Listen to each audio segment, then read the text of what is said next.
to be the guy who's pushing this through right now. I want to show you something, because this has almost become part of American tradition now. Here's the U.S. debt as accumulated by U.S. presidents going back to President Carter, right? Where we remember we had almost 21% interest rates. So then came Mr. Reagan, right? And Mr. Reagan, as you can see right here, took it up to what? He went from $669 billion to $964 billion. And then we get Mr. Reagan's second term, where he decides to continue borrowing, because say what you want about Mr. Reagan, he was a borrower, and he takes it to $1.7 trillion. And then Mr. Bush comes in, the elder, and he takes it to $2.7 trillion, because after all, there was a war that needed to be fought in Iraq. Or did it?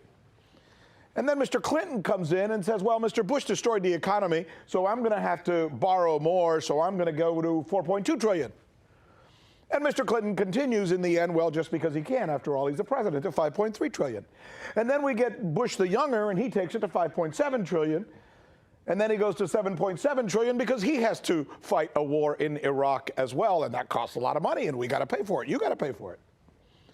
And then we get Mr. Obama, who says, well, Mr. Bush destroyed the economy, so I got to borrow to fix the economy. So he creates his own stimulus plans, gives most of it to the banks, and he takes it to $11 trillion. And then Mr. Obama continues with another $4 trillion, pardon me, and takes it to $16 trillion. And here comes Mr. Trump, and he says, well, Mr. Obama didn't do a good job. Oh, and by the way, on top of that, I have this COVID thing, so I need to go out and do the same thing these guys did, so I'm going to take it to $19 trillion.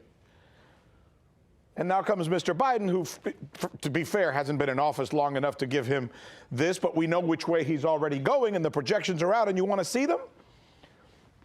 Projection, 2024, $45 trillion. Projection, 2028, $78 trillion. Mr. Dryden, I don't know where you are, but I know what you're thinking. This is crazy, maybe beyond crazy. And what are the consequences going to be? How are we going to be able to eventually pay this down? What's going to happen to our kids and our kids' kids as a result of this? Many ask, and we will too.